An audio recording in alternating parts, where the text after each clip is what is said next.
was asked a few weeks by Chris whether I would take one of the services, and he mentioned to me it was about David and Goliath.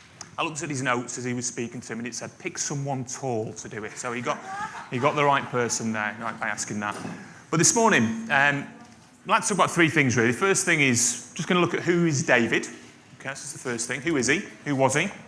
We're going to look at the story of David and Goliath. I'm going to try and tie it together then by looking at how Jesus fits into that story, into the story of David and Goliath.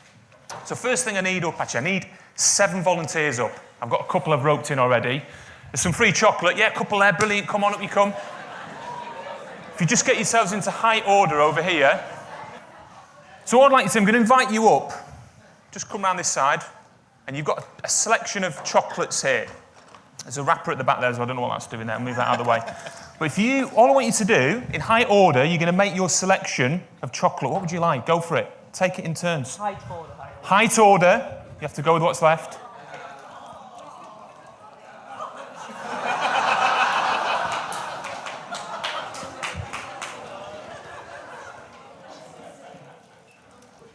Right, you've all gone. None of you went for this wrapper at the back here.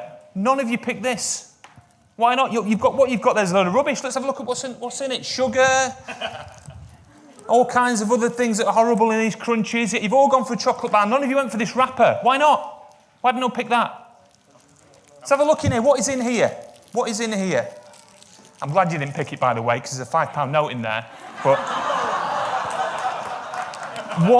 what the message? There you go. It's free for you. Never mind. We'll put that back in there. So what's that all about? Why have I asked you to do that? Give them a big round of applause.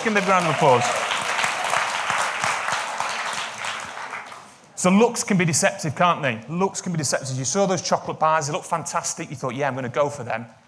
But actually, this was where, yeah, some of you maybe wanted the chocolate. But this is where the real prize was. There was a man who lived long ago, David. Okay, and there's someone in the Bible who didn't learn their lesson, or a couple of people actually, but look at the first one, about appearances and looks being deceptive. A man called Samuel, And there's a man called Samuel, he had a very special relationship with God, and he often did special jobs. He went around and spoke to lots of different people. And once, he was asked to go to a little town called Bethlehem. Okay, guys, you've gone out of high order. Can we sort that out? I'm going to get back into high order again. Back into high order. And there's a man living there called Jesse. Okay, and Samuel had been told that one of Jesse's sons, and we've got our 7 sons here standing in high order, would be, that we're not 7, but one of the sons would be the next king of Israel.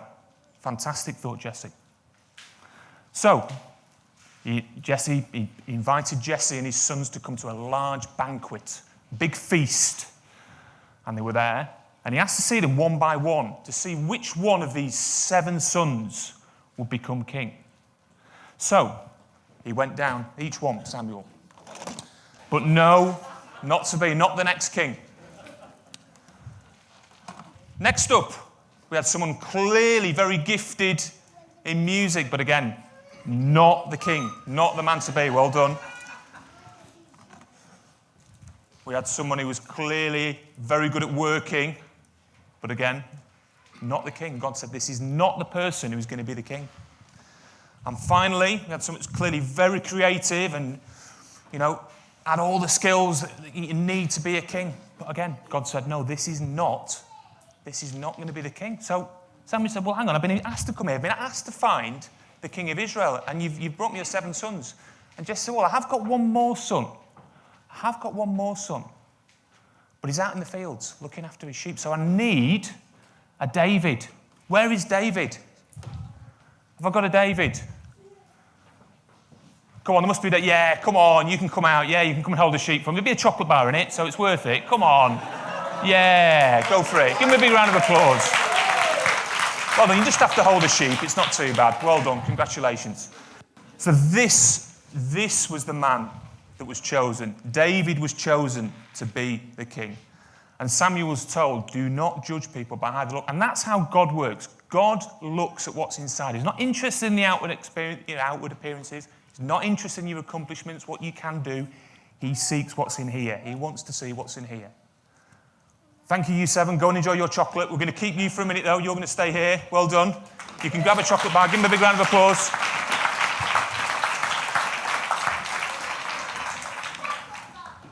Yeah, you can eat your chocolate now. That's fine. Go for it.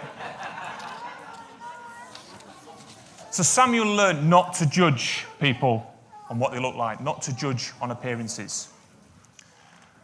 There's another man in the Bible, though, who did learn as well. He actually came across, made the same mistake, and that man's name was Goliath. Okay? And like the last story, this also features the little boy who's become a bit older now, teenager, so we're getting about right, okay, called David. So it was a few years after Samuel had visited. He'd been and visited, he'd made the selection. David had been anointed to be the next king of Israel. But Israel was at war with its great enemies, the Philistines. And I'm going to just divide you up here. We're going to give a sense of what it was like. So we've got our Philistines over here. Okay, definitely, this looked like definitely a grumpy bunch over here. All right, and we've got our Israelites over this side here. Yeah. So what I'm going to ask you guys, you're going to make this lot feel really intimidating. Now, you're all going to stand up, and you're all going to shout and wave your fists at them. Roar! And you lot now are going to say, oh, I'm really good. That gives you a bit of a sense, thank you guys, it gives you a bit of a sense of what it was like to be an Israelite, cowering in fear, scared. But not only were they quite a grumpy, menacing-looking bunch, they also had a man called Goliath in their midst. And I'm looking for a Goliath. I think we've got, who's the tallest Philistine here? Let's have a look. Is it Brenton? Come on, Brenton, up you come. They had a very menacing, you've got to look menacing, yeah, looking character called Goliath. And Goliath every day would march in front of the Israelites. Would march in front of the Israelites.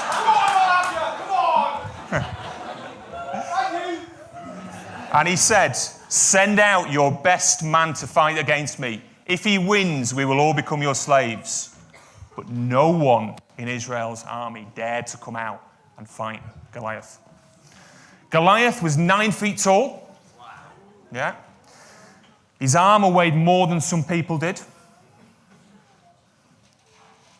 And he was incredibly menacing and fierce character. Definitely. And David was the youngest of his family. And he'd been invited just to come out and visit his brothers and bring them some food. They weren't very pleased to see him. They weren't very pleased at all. And he came out and said, what are you lot doing? Why will you not go and fight against Goliath? I am willing to step in and fight. And his brothers were like, no, you don't be daft, don't be stupid. How can you do that? You're not going to stand here and fight against this giant. Look at him. Look at him. He's menacing. He's fierce.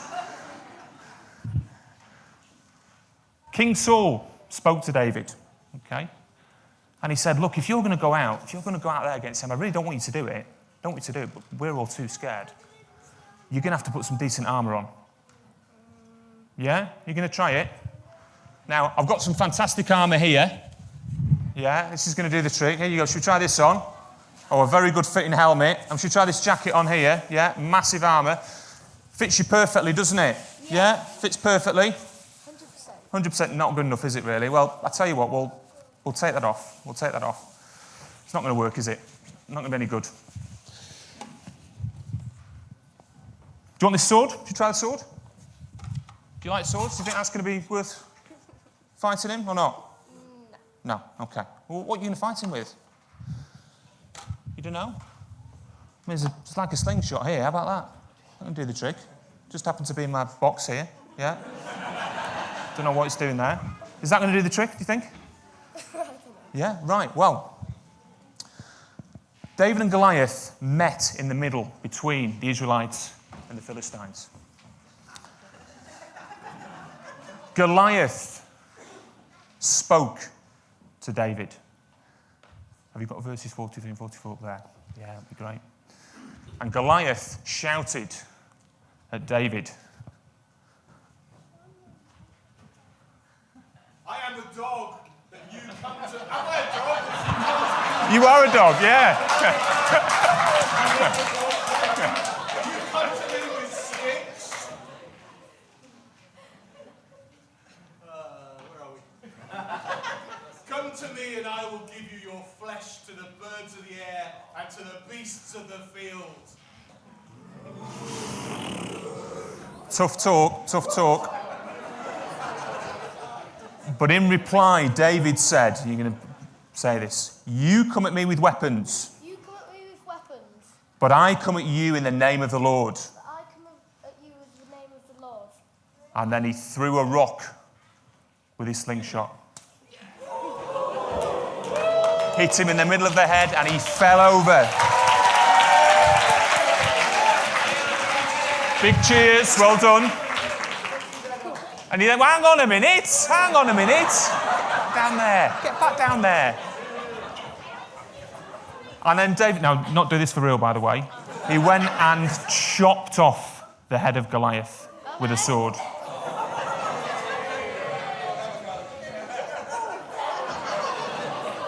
Give him a big round of applause. He then paraded the head round. We'll not do that bit. Well done. So the giant was defeated. Fantastic news. I'd like you to take just a few seconds now, 30 seconds a minute, just to consider what are the giants, what are the Goliaths in your life?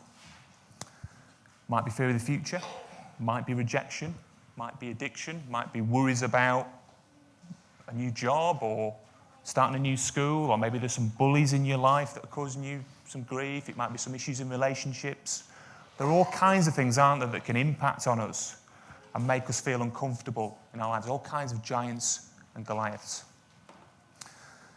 And it's a nice idea, isn't it, to think of us as being the heroes in the story, of us as being David, slaying our giants, having the courage to do it. But that's not right, is it? That isn't right. Because we're not David in the story. We're the Israelites. We are the Israelites without the strength, without the power, cowering in the corner.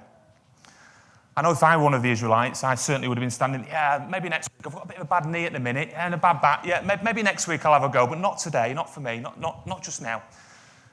So we are definitely not David. We are those Israelites. Yeah, we are people who are fearful at times, cowering, not able to take on the giants. But we have a David. We have a David that stands in our place. It's Jesus. He's the hero. He's the person that stands in our place. He deals with the Goliaths.